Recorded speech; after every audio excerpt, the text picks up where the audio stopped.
todos, meus queridos irmãos do Centro Espírita Fraternal Teresa d'Ávila. Eu me chamo Simone Valverde e sou trabalhadora da casa. Estamos aqui hoje para dar continuidade ao nosso estudo do Evangelho segundo o Espiritismo. Nós estamos estudando o capítulo 12, Amar os vossos inimigos, e item de hoje é o item 9, a vingança. E, para tanto, nós vamos iniciar fazendo a nossa prece. Então, elevemos nossos pensamentos, a espiritualidade benfazeja, a espiritualidade diretora da nossa casa, Teresa d'Ávila, Rafael, Birajara e Francisco de Assis. Que possamos ter um estudo tranquilo, um estudo proveitoso, que tenhamos, Senhor, o exemplo de Jesus à nossa frente para seguir, para nos guiar, e que consigamos nos lembrar dele a cada momento, a cada passo dessa nossa existência, para que consigamos alcançar a nossa programação, alcançar a nossa evolução e para que consigamos, acima de tudo, amar o próximo como a nós mesmos. Seja conosco nessa noite e que tenhamos um bom estudo. Que assim seja. Então, já comecei dando uma palhinha ali na prece, porque nós estamos nesse capítulo 12, que é Amar os vossos inimigos, que é um capítulo extremamente difícil do Evangelho. Eu sempre brinco, que Evangelho é difícil, porque Evangelho mostra para a gente qual comportamento, qual conduta moral que nós devemos ter, sempre com o maior exemplo que nós tivemos, que conforme Kardec perguntou aos Espíritos, está no Livro dos Espíritos, que o nosso maior exemplo é Jesus, e de tal maneira que nesse capítulo Amar os vossos inimigos, o nosso estudo de hoje, que é o item 9 sobre a vingança, é muito complicado na nossa cabeça nos dias atuais a gente acreditar, que a gente ainda se vinga, que a gente ainda tem esse tipo de comportamento vingativo, enfim. Na verdade, todos nós encarnados aqui, na maior parte de nós que não estamos em grandes missões, porque todos estamos em missão, maiores ou menores, as nossas missões são diárias. Então, nós acreditamos que não pensamos mais na vingança tal qual ela é para a gente, nesses dias atuais, descrita como nos filmes, Porque os filmes, principalmente aqueles filmes mais antigos, eles retratam o pensamento que nós mesmos, espíritos, quando encarnados naquela época, tínhamos acerca da vingança. Então, vamos ler um trechinho do Evangelho, desse capítulo 12, item 9. Eu falo assim para quem quiser acompanhar o estudo. Então, a definição que Kardec dá para a gente nesse capítulo, na verdade, quem nos dá essa orientação é Jules Olivier, em 1862, em Paris. Ele nos traz que a vingança é uma inspiração funesta. E ele traz principalmente para nós que a vingança tem duas companheiras assíduas, quer dizer, duas companheiras que acompanham a vingança o tempo inteiro e que vão fomentar essa característica da vingança, a falsidade e a baixeza. Então, quando ele fala falsidade, a gente não se vê muitas vezes nesse momento, mas quando ele fala de baixeza, a gente precisa entender principalmente a baixeza moral. Principalmente a baixeza moral. Por quê? Se, como eu falei anteriormente, se é o tema do nosso capítulo, conforme Jesus nos disse, perdoai os vossos inimigos, a vingança está completamente contrária a essa máxima do Cristo. Porque se eu estou me vingando, eu não perdoei. Então, na verdade, se Jesus, em inúmeras passagens, em todos os seus exemplos, nos mostrou que devemos perdoar o tempo inteiro, 70 vezes, 7 vezes, então, nós, na verdade, o que ele quis dizer com isso? Vamos fazer a conta e quando chegar ali a gente para. Não. Na verdade, ele quis dizer que a gente tem que perdoar o tempo inteiro. Na verdade, o ideal era que nós não nos ofendêssemos para não termos que perdoar, Se eu não sinto aquilo como uma ofensa, então eu não tenho a aflição, a necessidade de fazer o esforço de me perdoar. Então vamos guardar essa palavrinha esforço, né? Eu sempre brinco assim, para a gente ir guardando as palavrinhas que vão nos sendo trazidas durante o estudo. Logo no início dessa instrução dos espíritos, Jules, então, para a gente, né? Jules Olivier nos traz que a vingança é o último destroço abandonado pelos costumes bárbaros que tendem a desaparecer dentre os homens. Então, graças a Deus, né? A tendência desse último destroço bárbaro, de um costume bárbaro, que tende a desaparecer entre nós, é a vingança. E aí ela fala que a vingança, é como o duelo, um dos últimos vestígios desses costumes selvagens. Então ela está falando de um costume selvagem que sobre os quais se debatia a humanidade. Só que eu não vou falar de duelo, porque a gente vai estudar, né, na semana que vem o ódio e na semana seguinte o duelo. Então vou deixar para vocês terem que aprender aqui, né, ou pelo menos estudar juntos conosco, com quem estiver trazendo esses outros estudos para nós.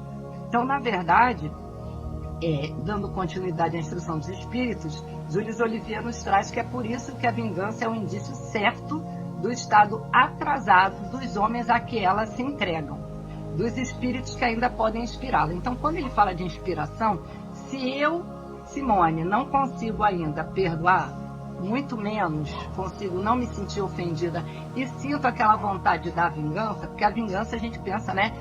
De uma vingança de morte ou de uma vingança como era no passado. Mas a vingança é quando a gente fala assim, pode deixar, ela fez comigo hoje, mas não faz mais não. Da próxima vez que ela vier, eu vou estar preparada. Da próxima vez que acontecer isso comigo, eu vou revidar de tal maneira. Então a gente está se vingando, porque a gente está se incomodando com aquilo que nos foi colocado. Então, se eu estou guardando dentro de mim determinada atitude de um irmão meu que também é tão imperfeito quanto eu posso ser mais, ele pode ser mais, indiferente isso, significa que eu estou, sim, agindo ainda com a baixeza, com aquela dificuldade, a falsidade, a dificuldade de perdoar e muito menos, né, como eu sempre falo, menor ainda, de não me ofender. Mas eu também tenho que me esforçar e tenho que querer. Então tem duas palavras aí, o esforço e a vontade. Eu preciso querer não me vingar, eu preciso querer me esforçar para não me ofender, querer e conseguir me esforçar para não revidar, para perdoar. Isso é um esforço constante, diário, e aí depende de nós, porque a vontade é a potência da alma, já disse pra gente Leon Denis. Então nós precisamos querer nos esforçar, né? A maior potência da alma, porque se eu quero realmente, né, a gente pode tirar de qualquer exemplo nosso cotidiano, né? Eu tinha uma dificuldade de determinada coisa que eu queria cortar na minha vida. Não era nada demais, mas eu falei assim, eu quero parar com isso. E aí eu ficava meio que adiando, diminuir aqui, diminuir ali, até que eu determinei, eu defini, falei, não quero mais, acabou, não quero. Então eu me esforcei ao máximo, tive a vontade, e aí lembrando da nossa patronesse, tive a determinação de não proceder mais daquela maneira. Vai ser sempre fácil? Não, esse exemplo mesmo meu é material, então é muito mais fácil do que um exemplo moral, e por isso o exemplo moral demanda maior esforço. Então, conforme eu estava falando da nossa patronesse, ela traz para a gente no livro da vida, né, falando sobre a vontade, ela traz no capítulo 15, item 9, um item que eu vou ler uns pedaços para a gente dar continuidade no nosso estudo. Ela traz assim, a vontade em paz não ousa sequer levantar aos olhos como publicano. Sabe agradecer melhor que o intelecto, dando voltas à retórica usando belas palavras. Aqui não há de se deixar de toda a oração, né, de toda a oração mental, nem algumas palavras mesmo articuladas, se a alma o quiser ou conseguir dizê-las. Então ela está falando sobre a oração mental, sobre uma oração de quietude ou até sobre uma oração que eu estou verbalizando, né, que eu estou usando de oralidade para me dirigir ao Pai, para me dirigir a Deus. Porém, quando Teresa d'Ávila começa dizendo a vontade em paz, então eu tenho que ter uma vontade que esteja em paz, que a vontade em paz não ousa sequer levantar os olhos como publicano, ela nos lembra de quê? Da parábola do publicano. E aí, como é que é a parábola do publicano? A gente lembra como é que é? A parábola do publicano, né, ela mostra pra gente um publicano que estava orando, né, e ele estava se referindo a Deus. Tinha o fariseu e tinha o publicano, né? Vamos começar com o fariseu. Então, o fariseu, naquela época, o fariseu, ele era tido, né? Os fariseus eram tidos como pessoas justas.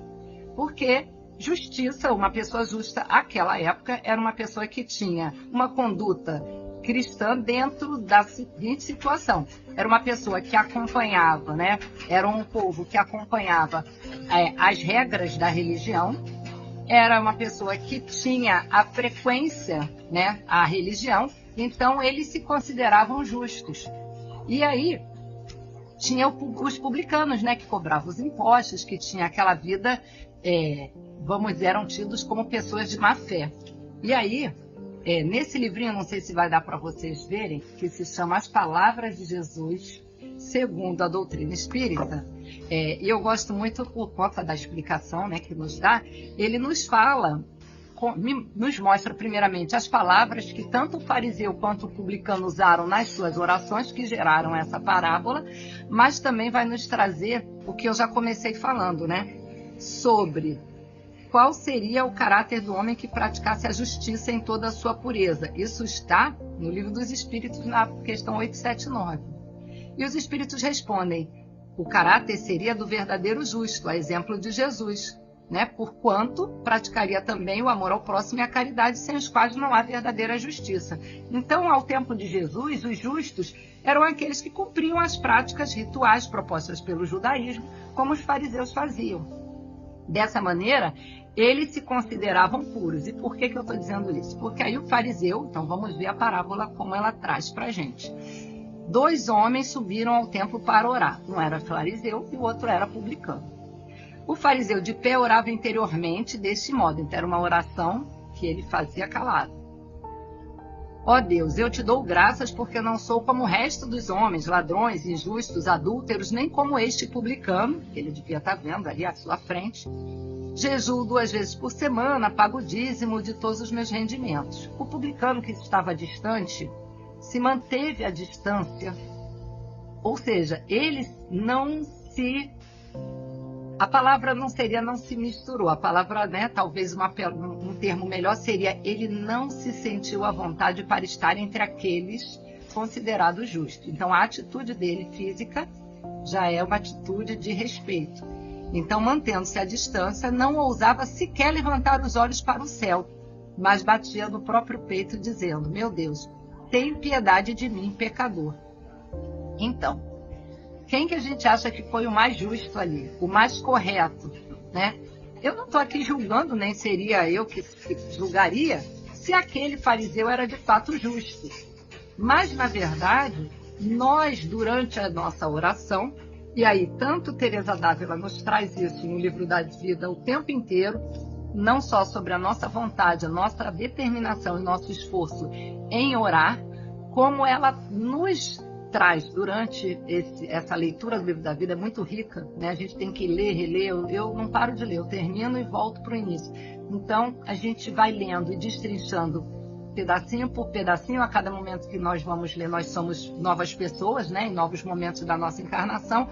E aí, o que é colocado? Que nessa parábola do fariseu e do publicano, a gente consegue entendê-la melhor no capítulo 27 do Evangelho segundo o Espiritismo, quando é colocado: pedi e obtereis, o nome do capítulo, que quando orardes, né, Jesus definiu isso, não vos ponhais em evidência, antes orar em secreto. Então não preciso nem devo me colocar em evidência. Jesus sabe da nossa dificuldade, sabe das nossas pequenas virtudes e das nossas maiores dificuldades, porque nós estamos mergulhados nesse mundo de provas e expiações, então temos mais dificuldade do que virtude. Porém, eu não falei para vocês guardarem a palavrinha esforço, então eu guardei para a gente fechar o nosso estudo do livro Caminho, Verdade e Vida, do capítulo 6, uma página chamada Esforço e Oração. Não vou ler a página toda, vocês também podem procurar depois no Caminho, Verdade e Vida para ler.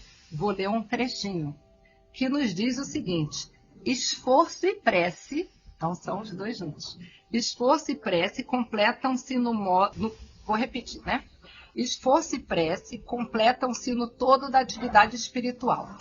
A criatura que apenas trabalhasse sem método e sem descanso acabaria desesperada em horrível secura do coração. Aquela que apenas se mantivesse genuflexa, né, ajoelhada, rezando, estaria ameaçada de sucumbir pela paralisia e ociosidade. Então vem também aquela história para a gente de Marta e Maria. Não vou entrar nesse agora que a gente não tem mais tempo. A oração ilumina o trabalho e a ação é como um livro de luz na vida e espiritualidade. Então a oração ilumina o trabalho e a nossa ação é que vai ser o nosso livro de luz na nossa espiritualidade. Então a gente precisa cuidar dos nossos deveres durante a nossa estadia aqui nesse mundo. Para tanto, né, só para não esquecer de fazer a nossa propaganda, na nossa casa nós temos o curso da prece, que, se eu não me engano, está na sua sexta edição. E ali nós vamos ter ferramentas que vão nos ajudar tanto no nosso esforço quanto na nossa vontade, porque a gente vai determinar um horário, a gente vai aprender a metodologia. Eu não sei fazer oração? Será que eu sei? Será que eu faço da melhor forma? Então a gente vai ter uma orientação quanto à metodologia para nós termos maior proveito da nossa prece, da nossa oração, para com ela construirmos momentos e possibilidades maiores de esforço e de vontade.